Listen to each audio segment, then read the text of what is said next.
así arrancamos. ¿Cómo te va, Carlos? Muchísimas gracias por dejarme participar y por dejarme contar un poquito de lo que me pasó con este grupo de mi vida que se llamó los Patricio Rey y sus Randitos de Ricota. La verdad que fueron casi 4 décadas de escuchar a Los Redondos y es mucho, hay mucho para contar. Pero yo elegí contar en unas pequeñas palabras ahí que puse en internet, un momento de 1993, en el último recital de Los Redondos en Rosario.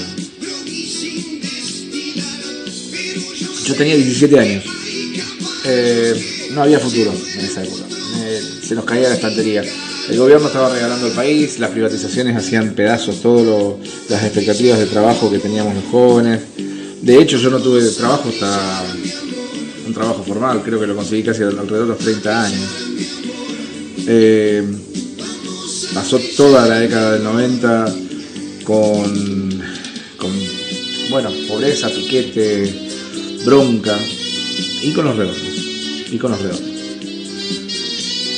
Allá por 1993, con 17 años, te repito, yo ya había participado de algún otro recital, había ido a Newell, había ido a los Sportivo América, en Rosario, y éramos de los fanáticos seguidores fieles nuevos.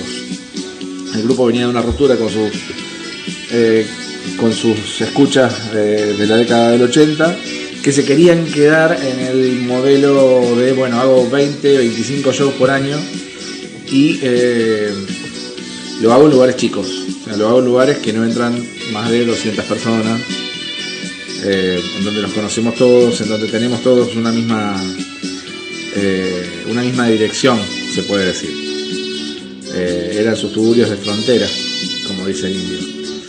Bueno, no, en el 93 empieza a cambiar y de 20 y pico de shows que hacen por año lo bajan a 6 o 7, incluso menos, en 3 lugares diferentes. Entonces empiezan a tocar en Buenos Aires, empiezan a tocar en Mar del Plata, empiezan a tocar en Rosario, empiezan a tocar en Mendoza, hacen 2 shows por vez y eso lo hacen planificado y más masivo, si se quiere. Bueno, nosotros teníamos el dato de que habían ido en Rosario, estaban parando en el Hotel Riviera, fuimos a la puerta, nos instalamos ahí, estuvimos como 5 o 6 horas esperando, éramos pibes, estábamos jugando al truco, tomando una cerveza así en la vereda. Yo pongo que la cerveza se nos había calentado.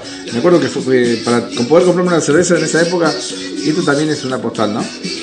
Tuve que ir caminando. Fui desde mi casa, desde la zona oeste, en Mendoza al 5000, hasta la puerta del Hotel Riviera caminando. Entonces me podía comprar 2 cervezas. Y con gran parte de mis amigos pasó lo mismo. En eso pasó, cuando estábamos ahí esperando, pasó Novarecio, un joven notero de Canal 3, nos preguntó si podíamos hacer una entrevista. Le dijimos que sí, que no había problema, pero que el indio no le iba a dar la entrevista, y justamente el indio no le dio la entrevista, no le dio ninguno de los Redondos una entrevista. Se enojó Novarecio por esas cosas de la vida. Nos preguntó por qué escuchábamos a Patricio Rey y dónde se vendía droga en Rosario. Nosotros, que no tomábamos una cafeaspirina, lo mandamos a Novarecio a comprar droga a la estatua de Lola Mora en el Bajo. No teníamos idea, pero bueno, fue parte de esa noche mágica. Incluso cuando se iba se le fue el auto. Fue muy gracioso porque había llegado en un auto, un Super Europa creo, un Fiat 1100, y se ve que lo dejó en marcha. Y estuvo como media hora ahí dando vueltas, enojándose, haciendo algunas cosas, y bueno, vení, vamos a hacer una entrevista. Y cuando se estaba yendo nos saludaba y nosotros le estábamos diciendo, no nos saludes, que se te está yendo el auto. Y tuvo que correrlo como una cuadra, él, el cámara, su micrófono, me acuerdo todo, esa parte me la acuerdo patente.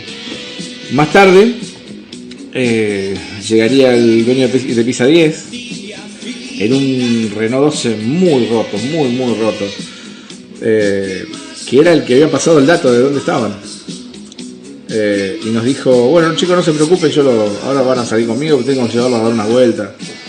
Antes había salido el Soldado, un pibe que ahora debe tener un poco más de mi edad, pero sigue siendo joven, con un peinado muy grande, y vestido de vaquero y no sabíamos quién era. Yo soy el telonero, soy el soldado. Nos contó que el indio le había puesto el soldado, bueno, porque estaba haciendo la conscripción. Están acá, espérenlo que están acá. Entonces, junto con el dueño de Pizza 10, que no sabemos por qué el dueño de Pizza 10 los traía o organizaba el show, algo había pasado ahí. Ya lo llamo. No se preocupen que le vamos a solucionar esto, van a salir una hora y media después, se abrieron las puertas del hotel y salieron los redondos. No lo esperábamos al indio, no era como quería no Mauricio. No estábamos esperándolo a Patricio Rey pelado y con anteojos, no, estábamos esperando a todos. Estábamos esperando a la Negra Poli, estábamos esperando a Sky, como son ellos, Sky con una pasividad increíble, el indio de camisa mantel, Walter Semilla, Sergio. Cruzamos la calle de un vuelo. Imagínate que cuando los vimos, dijimos, bueno, esta es la nuestra, vamos a cruzar. Un amigo pisó a Sky sin querer y Sky estuvo todo el recital al día siguiente, rengo. Lo pisó mal, se ve que no lo vio, qué sé yo, no, algo pasó y Sky me echaba la culpa a mí. No, porque vos me pisaste. No, yo no te pisé. Fue muy gracioso toda esa parte porque al otro día en el concierto los volví a ver y Sky todavía me decía que le dolía el pie porque lo había pisado. El indio y sus abrazos, el indio quería abrazarnos, quería conocernos. Me parece que cuando salió Carlos quería que estaba muy preocupado por saber de dónde veníamos, cómo éramos, quién nos estaban escuchando en ese momento, porque estaban cambiando y se venía un cambio cultural para ellos también. Se estaban haciendo mucho más masivos, como te decía hace un rato, y había que enfrentar eso y no sabían bien por dónde enfrentar, no sabían para dónde disparar, qué hacemos. Bueno, en ese momento, con todos en la puerta del hotel, a mí me pegó por el lirismo. Le dije algo así, que van a estar en todos nuestros momentos, ustedes se dan cuenta que son el grupo que nos va a acompañar de acá hasta que nos muramos a un montón de generaciones, a nosotros, a las 10 generaciones que vienen después de nosotros. Son nuestros pilares emocionales, y nosotros somos una gran camada de perdedores que nacimos en este momento en donde vamos a estar llenos de bronca, de resentimiento, del reclamo de justicia va a ser permanente, vamos a estar peleando por una Argentina mejor todo el tiempo y ustedes van a estar ahí con nosotros. Si se quiere, fue la cosa más estúpida y más linda que dije alguna vez en mi vida, más allá de un par de cosas estúpidas y lindas que le dije a mi pareja en algún momento. Y bueno, como corresponde a este tipo de cosas, apenas terminé de hablar, el indio necesitaba poner una marca ahí en el camino y no tuvo mejor idea que pegarme. No fue un golpe amable en realidad, pero sonó fuerte. Y mis amigos todavía recuerdan esa parte porque, bueno, como todo golpe es un trauma y entonces, la vez que el indio te pegó, quedó esa parte. Pero fue cariñoso, fue como un juego para él. Hay algo de poesía ahí en lo que estaba haciendo.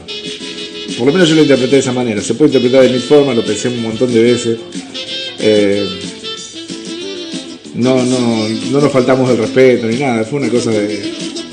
Bueno, pará un poco con esa cabeza que está yendo a mil. Sos muy joven, aguantá, ya vas a ver lo que viene. Al otro día cuando llegamos a la rural, esa noche fuimos, ahí estamos, esa noche fuimos a la rural, nos pidieron que fuéramos, bueno, vengan, acompáñenos, vamos, ahora nosotros vamos a comer, pero después terminamos ahí en la sociedad rural, vengan, si no pueden entrar, nosotros hacemos que entren, vamos a tocar unos temas. Y ahí vivimos otro momento hermoso. En la rural no había nadie, no había seguridad, no había nadie, habían terminado de poner el escenario, estaba la gente... creo que terminando de cablear, haciendo algunas cosas, no iban a poder hacer pruebas de sonido. Así que llegaron, se quedaron ahí como 2 horas, un poco más, y nosotros con ellos. En un momento salen de camerino, unos camerinos que estaban improvisados ahí en una oficina de ese predio, que es un potrero, que es donde se venden vacas, donde se vende el ganado, donde se muestra el ganado una vez al año, y bueno, yo le contaba todo eso, y el niño no lo podía creer, me decía, bueno, voy a tener que cuidarme la voz. Acá si va a empezar a flotar mucha tierra, nos va a hacer mal. Y dicho y hecho, es un potrero, no volvieron ahí, pero creo que fue uno de los shows más lindos. Bueno, por todo esto también, ¿no? Esa noche terminó la madrugada hablando de cosas de lo más banales, de cómo era Rosario, de cómo éramos nosotros, de qué expectativas teníamos, qué queríamos estudiar. Y como corresponde, la negra Poli nos mandó todos a dormir. Seguramente ellos después se fueron a tomar whisky, no lo dudo, pero nosotros que éramos chicos, nos mandó a dormir. Fue muy lindo. En un momento empezó a cantar una canción en italiano, Carlos, y cantaba para los 5 o 6 que estábamos ahí. Habíamos llegado nosotros y había más gente. Incluso había gente de mantenimiento, de los que estaban arreglando el escenario. Y él los unió a todos, nos hizo abrazarnos y quería cantar. Y entonces cantó algo en italiano. Y fue un momento maravilloso. Y después todavía faltaba el recital. Al otro día me los volví a encontrar. En el mismo lugar, en la grada donde nos sentamos la noche anterior y estuvimos hablando un montón de tiempo. Para mí fue una eternidad, no sé cuánto fue de tiempo, la verdad. Eso ahí miento un poco, no sé, digo horas, pero no sé si fueron horas o si fueron 1 hora o media hora. No, creo que fue más, pero bueno. La verdad que no me acuerdo. Al otro día yo me senté en el mismo lugar porque quería ordenar mi cabeza y decir, bueno, vamos a volver a pensar lo que pasó anoche, que fue algo que estuvo buenísimo. El indio cantando, o yo hablándole y pegándome, qué sé yo, o que nos hablaran de como iguales y nos trataran como iguales, es algo muy lindo. Y de a poco fueron llegando todos y volvimos a sentarnos en el mismo lugar. Creo que la foto que saca el Ciudadano ahora esta semana, que sacó con motivo de ese recital, creo que esa es la grada donde estábamos sentados. No estoy seguro porque hay otra foto que habla de lo mismo y están en el Estadio en La Plata, en el Estadio Único de La Plata. No estoy seguro, pero bueno, como todo, no había celulares en ese momento, así que nos tenemos que basar en recuerdos. Y nuestros recuerdos sí, se mienten un poco, totalmente. Ahora que nos falta el indio, también faltan algunos de los cómplices con los que fui. Pasaron 30 y pico de años y para mí fue un cachetazo eterno. Cada vez que escucho Los Redondos es retrotraerme a esos momentos y creo que el indio, no solamente el indio, Los Redondos en general. Fueron los que pudieron traducir a una generación que nos estábamos cayendo, que estábamos quedando en la vereda del país. Pero que tiene en común eso, la generación de los 70, la generación de los 80, de los 90, las que éramos jóvenes en ese momento, en los 90, a mí me tocó ser joven en los 90, tal vez al indio en los 70, pero pudieron traducir eso. Había todo un sector, un 30-40% del país que nos estábamos quedando afuera. Por lo que sea, nos corrían los milicos, la represión de los 80, las privatizaciones de los 90. Y el indio con Los Redondos tradujo eso, pudo traducir las intenciones, lo que sentía esa gente, lo que sentía esa gente que era tan distinta, por eso también tantas ganas de conocernos, me parece. Y bueno, hoy con el tiempo lo recuerdo con el mejor de los cariños. Estuve mucho tiempo enojado. ¿Y cómo hago para explicarle a mis hijos? Pienso yo a veces. Estuve mucho tiempo enojado con Los Redondos porque se separaron. Porque si alguien me dijo que Sky era una de las personas más pasivas y más generosas que había en el planeta, fue el indio. Me dice, no te preocupes. Yo estaba preocupado porque lo había pisado. Alguien lo pisó, yo no fui. Y el indio me decía, no te preocupes, Sky no se va a calentar nunca. Y después que terminen la década peleándose, me pegó un poco mal. Tardé como 4 o 5 años en escucharlo de vuelta. Pero bueno, también soy hijo de una ruptura. Me sentí parte de Los Redondos, como se sintieron parte de Los Redondos los que habían llegado antes que nosotros y que veían que se masificaba tanto. Y los que después vimos, bueno, como cada uno hizo su propio camino. Lo que me queda es un eterno gracias al indio. Un eterno gracias, porque tradujo una historia de amor, tradujo una historia cruel como la vida entera. Me parece que es lo que te puedo decir sobre este tema. Es justamente eso, 24 horas en 30 años de historia, o 35 años de historia de escuchar Los Redondos, y más de 40 del grupo, ¿no? Después vendría, no sé, tuve que sacar heridos en Villa María, rescatar gente que se tiraba al río y no sabía que el río ahí es peligrosísimo. No sé, perdí una bandera en L'Etoile, alguien le pegó a un amigo mío en Huracán, River y los apuñalados en River, que no sabemos bien qué fue eso. Bueno, cada historia, o La Barriga, no sé, el Chateau Carrera, cada historia es otro capítulo con Los Redondos.